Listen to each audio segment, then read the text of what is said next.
again, astronauts.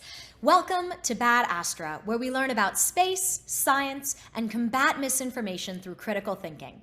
Today, I'm joined by Dr. Krupp, director of the Griffith Observatory in Los Angeles.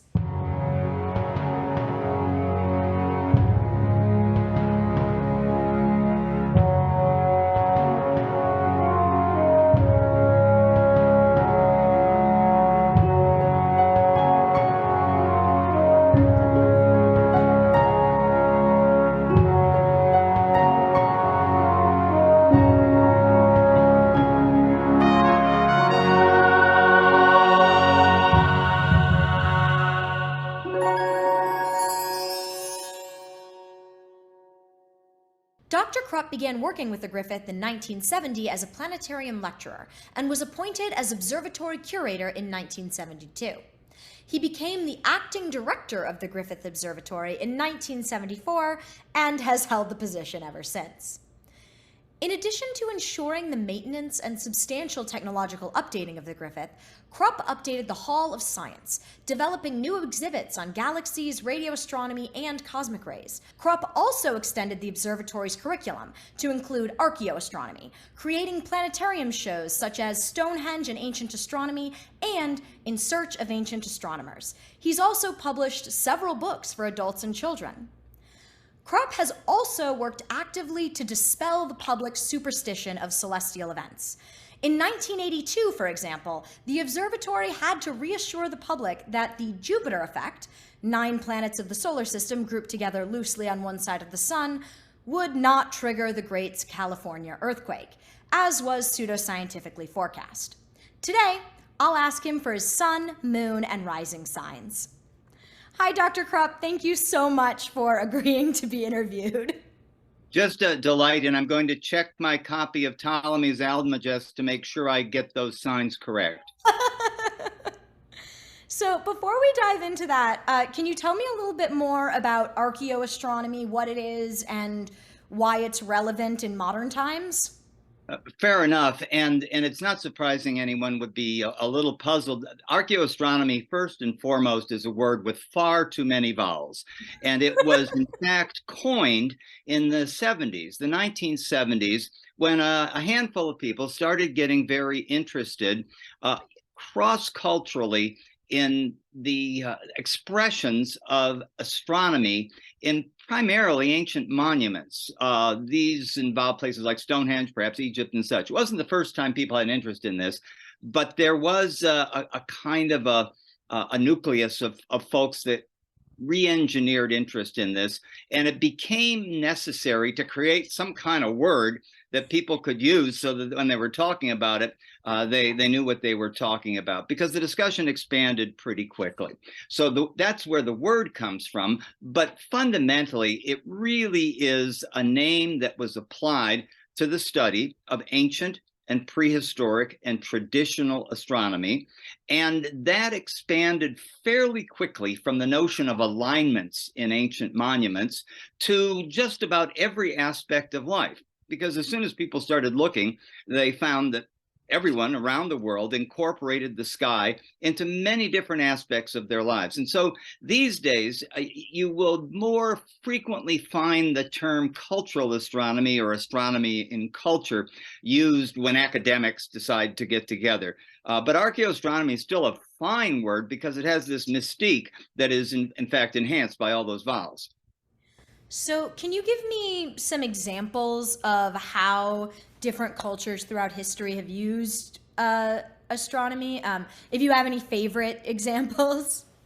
Well, it's really fundamental to just about every culture. And when we think about cultures superficially, I mean, some of the things that first come to people's minds are things like famous monuments, like Stonehenge, for example, alleged to be astronomically oriented, or Egyptian temples from the New Kingdom, the beginning of, or the middle of the second millennium BC, alleged to align with the rising sun. In fact, some of them do. And in fact, Stonehenge is oriented to very key seasonal positions of the sun, probably both solstices. But it goes far beyond the idea of building a monument like that. I mean, as soon as you build a monument with an astronomical alignment in it, the obvious thing that people conclude without thinking very carefully is, this is an observatory. This is some kind of an instrument. In fact, it's almost impossible to find observatories in antiquity. It is difficult enough to find historic observatories. A lot of them just get destroyed as time goes on, and some of them that survive from the medieval period, say, are in ruins. But they exist. Bottom line is that you don't need, as a civilization or a society, a whole lot of observatories. You just need a few. But you do have a lot of all kinds of other stuff. You have economics, you have politics, you have religion, all of these things that are part of the bonding characteristics of a culture. And it turns out the sky, and therefore astronomy and astronomical observations, are incorporated into just about everything. So, for example, while it is true that the Egyptians paid careful attention to the reappearance of the star Sirius, brightest star in the sky, at the time of its return to the sky in the pre-dawn, after it disappeared for about 70 days. And that's just because it was in the same direction as the sun, thanks to the Earth moving around the sun. But it reappears, as every star does in the sky like that.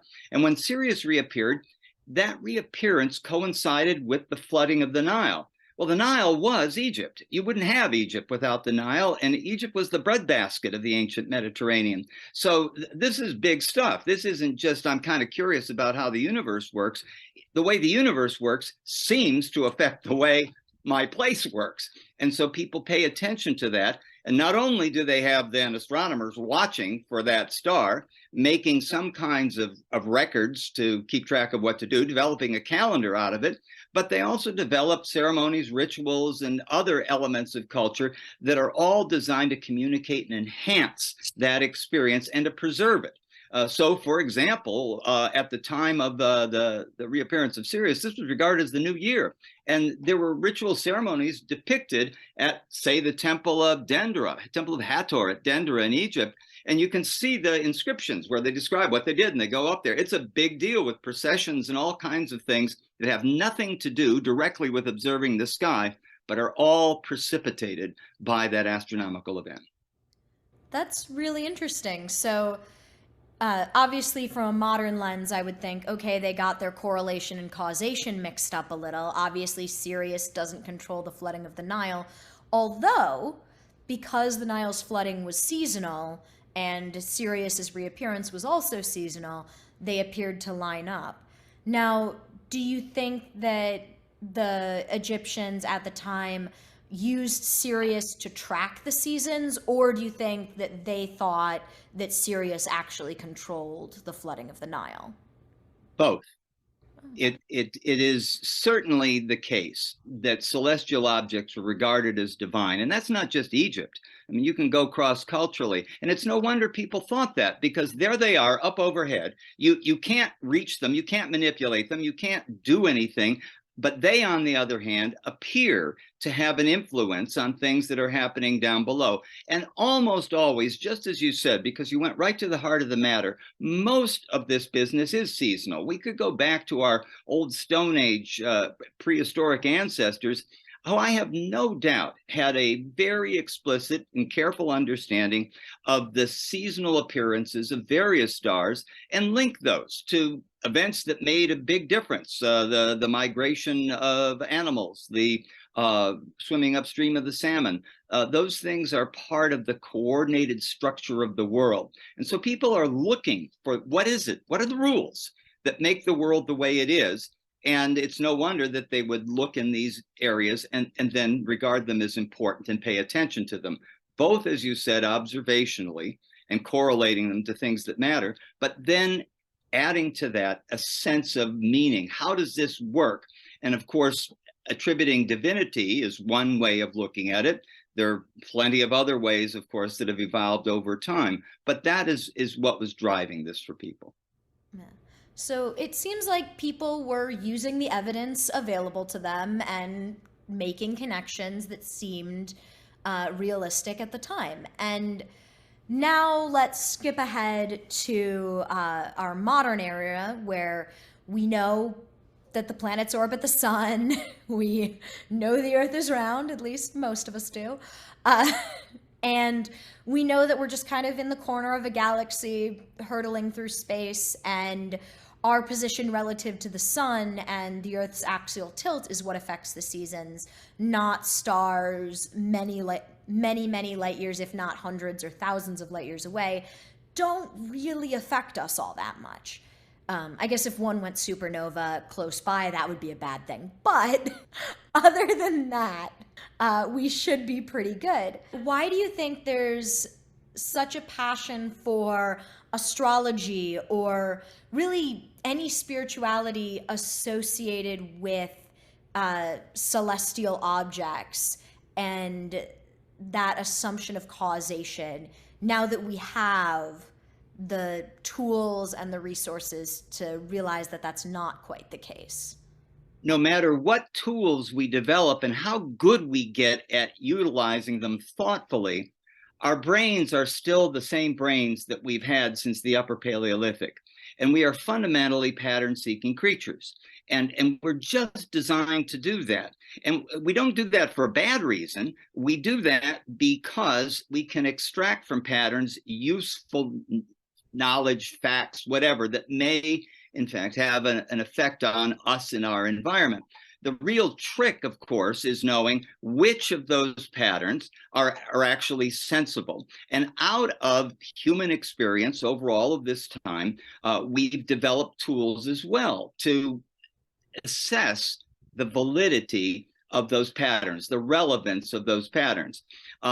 We don't all apply those tools. We certainly don't always apply them every day in every aspect of our lives. And we take risks every time we believe something without necessarily knowing, one, is it true? And number two, probably more important, what's the uncertainty of it being true? How good is our assessment of whatever it may be? But we do use those tools, in fact, as a society. But that doesn't guarantee everyone does. Not everyone. We're an extraordinarily specialized community now, ever more so. And that just means that the people aren't plugged into the details that other people master. And so people do have to accept on faith things. And that then goes to the whole matter of, well, okay, how well do we train people to think critically? How well do we provide reliable information and the ability to evaluate sources? I remember being stunned in junior high school when my English teacher said, well, you can't trust everything you read in the newspaper. I was astonished. I went home heartbroken, but it was really pretty important to know. And that kind of discipline in our education system and everywhere else in our lives is absolutely vital. Is it present as much as it ought to be now? Of course it isn't. We're in very turbulent waters in that regard. And does it matter? Of course it matters. And the reason it matters is that making a decision, which is what we do based on what we think is true, is either going to be a good decision or a bad decision based on the veracity of what we know. So this isn't rocket science. You can lose a lot of money by believing the wrong thing, let alone some kind of catastrophic effect. So of course it makes a difference, but I'm also somewhat forgiving in the sense that this is what our brains do. Mine, like everybody's, succumbs to patterns. It's just, do you have the habit of testing the ability of your discernment? Have you tested the limits of your knowledge each and every time it counts? Yeah, and I think you just brought up a pretty important distinction between harmless patterns. Like, for example, if somebody watching this reads their horoscope every day and carries around some special crystals they got at a shop because it makes them feel better, there is nothing wrong with that. That is you living your life and having a good time and believing what you want to believe.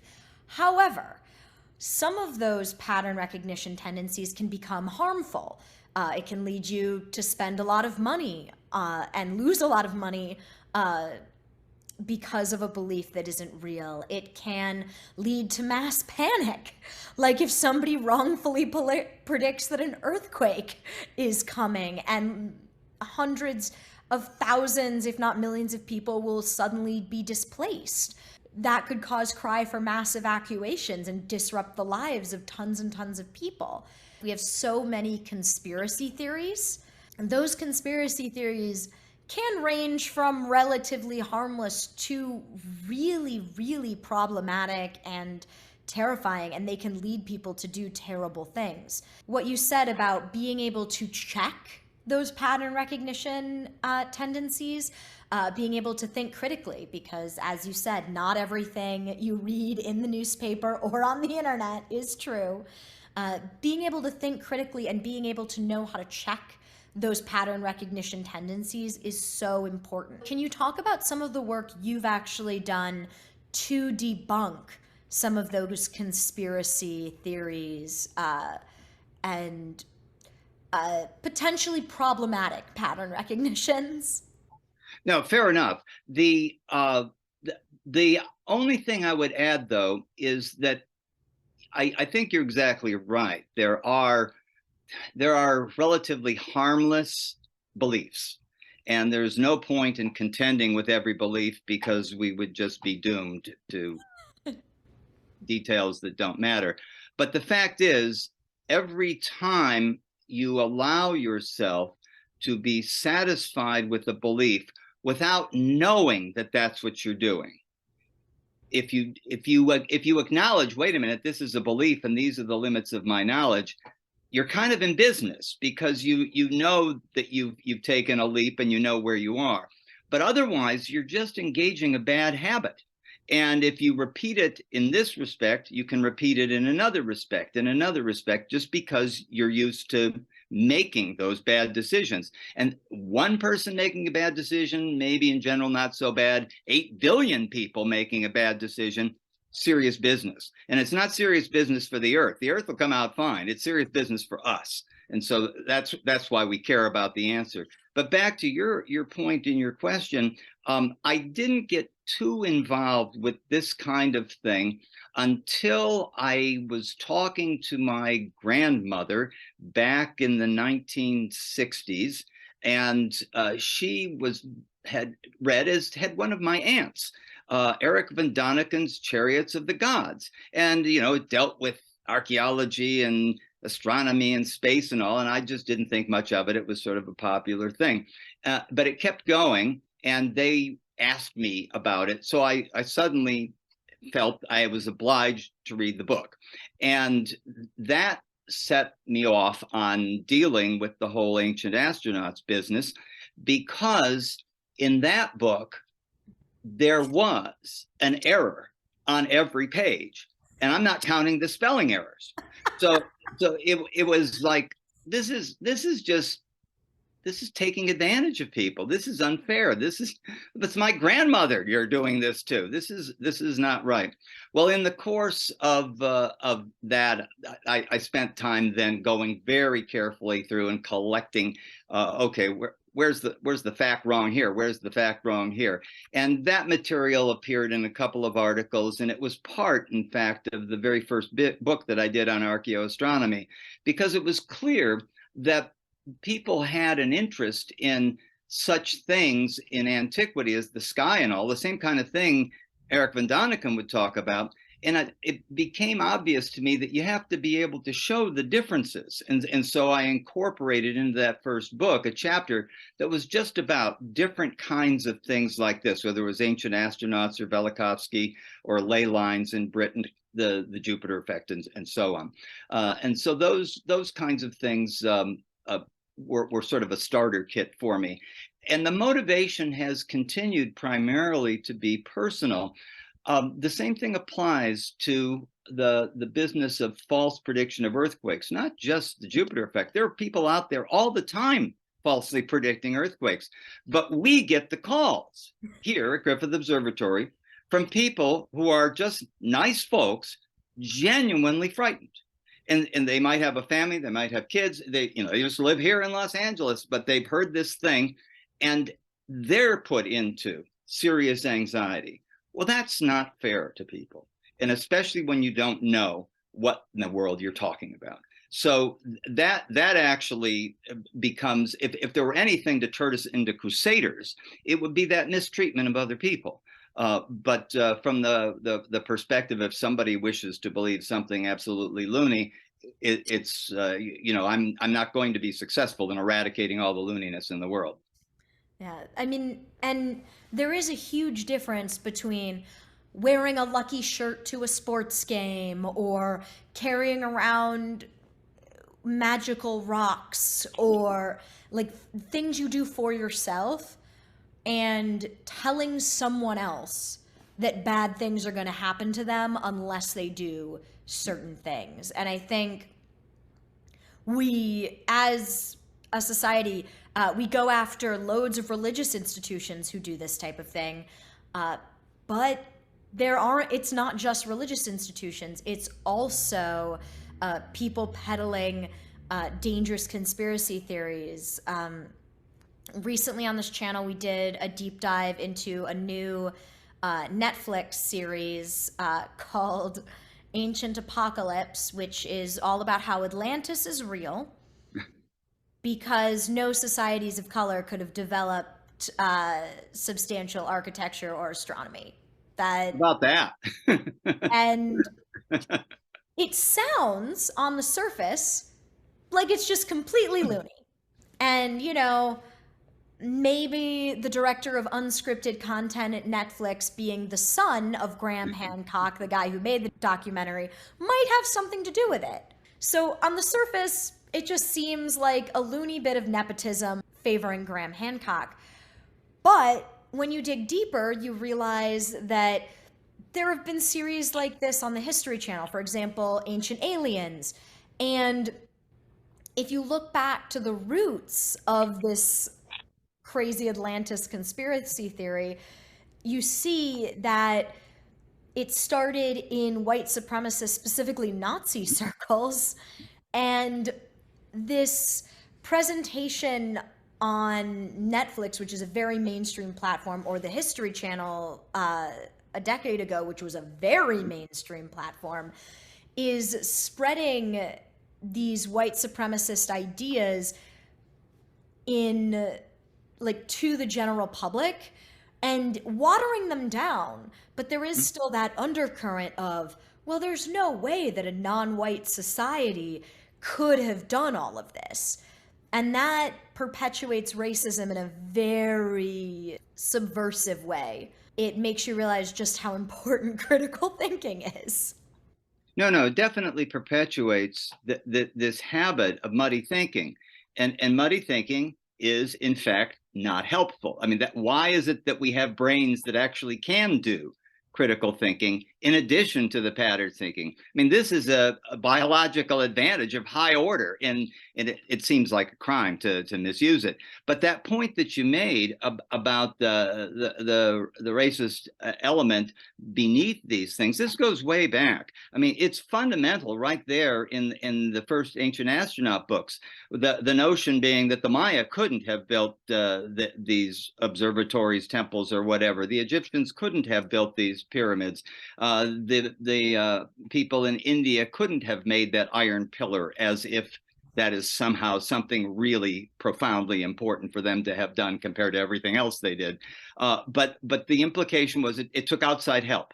And this is obviously a case of misunderstanding and misvaluing one of our most important heritages, our ancestors, all of them. They are the ones who made it possible for us to be here today, even to have the luxury to be stupid.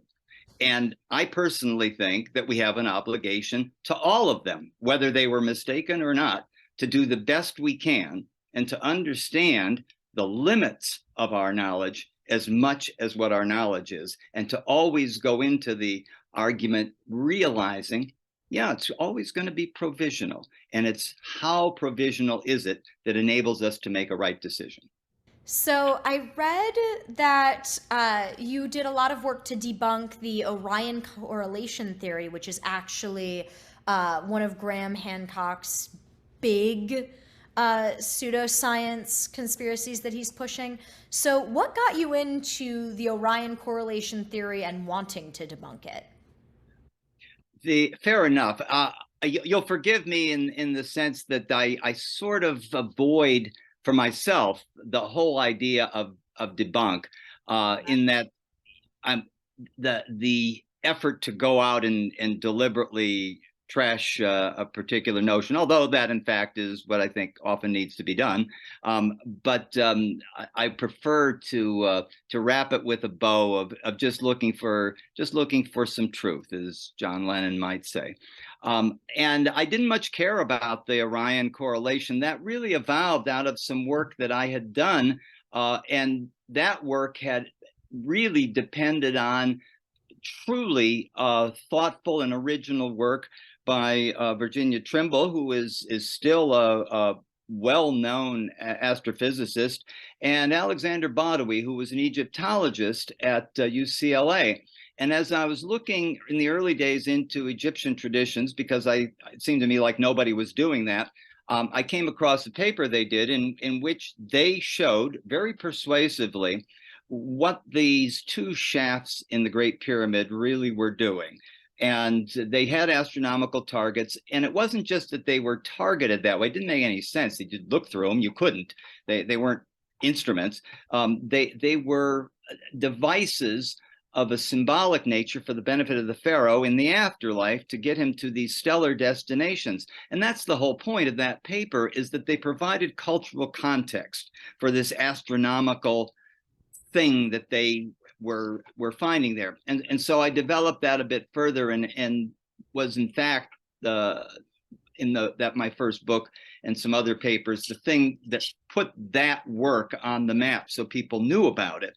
And that was picked up in turn by Boval and Hancock in the Orion mystery, and good for them. They thought that this was interesting ancient astronomy, and they were going to apply it to whatever it is they wanted to do, and that was okay. But it meant then at some point I realized I had an obligation to read the Orion mystery, because after all, it dealt with Egypt and pyramids, stuff I'd done, and the astronomy. So I started reading the book, and that's all fine. And I was seeing the way that their argument was going along. And it didn't much matter whether I was persuaded or not. I was just taking it in. But there was a kind of an epiphany. And the epiphany occurred when I was looking at two pictures that they have in the book of an aerial, very high altitude aerial of the Giza pyramids, with the three pyramids laid out in a diagonal line, and the three stars of the belt of Orion laid out in the same diagonal line. So the idea is, here's one, here's the other, pattern-seeking creatures. We've got two things that look alike, and they're probably one is next to the other. And I was just bothered by that. And it was an unconscious sensibility. It took me, probably the better part of a day just to even say, okay, let me figure out, why am I bothered by this? And what I finally realized, what was bothering me, was that the two pictures with respect to north and south were inverted. That is, the sky has a north and south in the way that you normally look at the belt of Orion, and the pyramids have a north and south due to the geography of the planet. And in order to make this line work, they had to turn one of the pictures upside down. And I thought, well, that's very curious. That's just odd, that's how they're doing the correlation, but okay. So then I paged through the book some more, and I realized that all of the maps had no north or south on them. And then I thought, well, that's suspicious. That not only are the authors aware that they've inverted one of these pictures to make the match, but they're actually avoiding a reader even sort of coming to it. So in order to see why there really isn't a map of the belt of Orion onto the ground at Giza with the three main pyramids, you have to imagine how you could actually make such a map. And there are really two ways to do it. One, if you think about sort of going up above the stars as if you could, outside the celestial sphere, and driving lines down through those three stars of the belt of Orion, all the way down to the Earth. And then they mark the place where the stars would project onto the Earth and you'd build pyramids there. That diagonal line is opposed. It crosses the diagonal line that's actually on the ground. So you can't project the stars down that way and get the line that you want. You can't map them. So then you could alternatively, and the Boval and Hancock team thought that this was valid, you could sort of look up at Orion in the sky from on the ground, look up, and if you imagine sort of reaching out and pulling Orion down the sky and then on across the Earth, and then the constellation of Orion would match on the ground, and the three stars and the three belt pyramid, the three pyramids would all line up. It's true they do. But what happens when you pull Orion down from the sky? You invert north and south. So what was north is south, and what was south is north between the ground and the sky. Does it matter? Well, they said no. But in fact, it does matter because of what they also said. They embraced those alignments to the north and to the south of the two shafts that go out of the pyramid to these two celestial destinations, the North Pole of the sky and the belt of Orion. So as soon as you say, this is how the pyramid was designed deliberately, it incorporates into it north-south that cannot be reversed. That is, the north side of the pyramid has to be the north side, and the south side has to be the south side. And if you flip Orion around to make it match, you are not, in fact, adhering to the rules of directionality. In fact, what you're doing is being arbitrary. You're making a match for the sake of making a match because you want a match, even though you like the other stuff too. That is inconsistent and obviously not supported by any geometric or other astronomical argument. It's a blatant contradiction. And that was, in fact, such a problem that I continued to receive complaints about the argument as time has gone on, and suspect that they're still out there complaining. That is often how I get into arguments about certain science misinformation pieces. I'll start not caring, and then I'll get into it, and I just see more and more issues, and then I can't stop. Well, you're quite right about that, because the rest of the book is then filled with even more contradictions, and the books that were follow-ups have added new contradictions where the Sphinx is argued to be Leo the lion and everything is pushed back 10,000 years and all. And again, if you invoke good astronomy, not bad Astra, but good astronomy, you will find that those arguments can't hold either.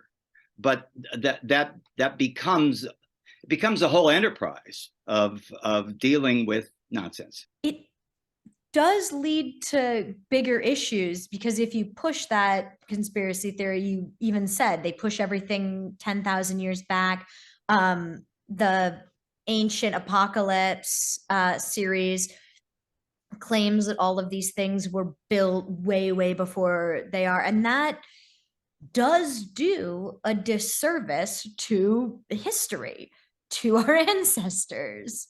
I would ask any of them, would you treat your mother and father that way? Well, maybe some of them would. How about your grandparents or your great-grandparents? What about the people that made it across the Oregon Trail, or who built the monuments in Mesoamerica and established a remarkable, Teotihuacan, the largest city in the New World, unprecedented at its time in the 8th century or so AD. And you're denying those people credit for what they did, and much of what they did made their part of the world even what it is today. I don't even think you need to bring in all of these subtle issues that lead to more biases in society. I think just doing that disservice to our history is enough. I always wonder, what does someone have to gain out of pushing just nonsense? And What do you think? Why do you think that people come up with these theories and publish books? Well, Because, that's two different things. That's two different things. okay. People think things all the time. People puzzle about what's around them. Have encountered over decades, a variety of people who have been curious about some aspect of antiquity that's either close to them or far, and they pursue a line of curiosity that's perfectly reasonable, even if it's wrong. But it's understandable why they're doing it, and they're driven by their curiosity and a desire to understand. That's one thing. And every once in a while, one of those people that you would think, this person doesn't have any training or no background, but they're bang on. They understand the data and they understand the conclusions and they contribute to knowledge. That it's a remarkably satisfying thing to see. But that's a very different thing from producing a series of television programs intended to attract a huge number of viewers so that advertising or streaming fees or whatever it is that you're doing to monetize it will in fact do that. It is directed, in fact, financially. And that's a primary motivation, and certainly a primary motivation behind a great deal of the book publication. Almost every book publication, in part, is a financially oriented prospect. There's nothing wrong with attempting to make money out of publishing. But at the same time, if most people don't recall, but when Eric von Däniken published Chariots of the Gods, and it was this runaway worldwide bestseller, it became obvious what it was by its cover. It had a very distinctive drop shadow, ancient Egyptian bold, by the way, typeface. That's all that was on the cover. But within 5 years, there were at least 50 different ancient astronaut books published, all with the same kind of cover, all intended to meet the same marketing boundary conditions so as to cash in on that market. And so the desire to reach the market, I mean, that's not a mystery at all.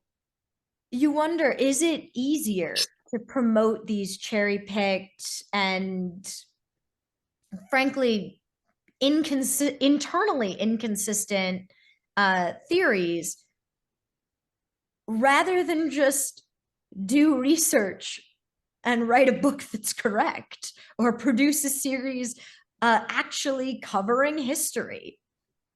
I think when people are looking for glamour in order to sell, they will in fact rely on some shininess that may not really be there, because it does make the sell easier. I mean, this is marketing and salesmanship. Yeah. We're not really talking about contributing to the general knowledge of humanity, however someone may wish to characterize it. But if anybody were really wishing to characterize it that way, you'd have a crew of serious editors out there and reviewers and referees going through this stuff with a fine-tooth comb, as in fact it is done in our processes to get something properly published or properly presented. Yeah, and I guess doing science correctly is really annoying. My wife is an astrophysicist, and every paper she sends out comes back with revisions because it's just not done to have a paper accepted. And a lot of times those revisions will be pretty minor, like, hey, this diagram is more difficult to understand, or hey, you haven't justified this, you should really cite a source for this assumption. But a lot of times she's received more substantial feedback, and a lot of times as a referee, she's given pretty substantial feedback, and I'll feel bad because I'll think, okay, this person, these authors, it's like whatever small group put 6 to 12 months of work in, and you're just poking every little hole. And sometimes she's like, yeah, they need to cite 2 papers and they'll be fine. Like their assumption is correct, they just didn't justify it well. Other times she'll say, yeah, they wasted a year because they did bad science. There you go. And if I were trying to sell a book, I don't know if I'd want to spend a whole year only to be told by another scientist, hey, you wasted a year. But most of the commercial products don't have that kind of gatekeeper. Yep. And we're actually lucky that we have some elements of our civilization that still require that gatekeeping, because that is what ensures the credibility and the integrity of the knowledge. And it doesn't make it perfect. It doesn't mean it's always going to be right. It doesn't mean there isn't some injustice somewhere along the way.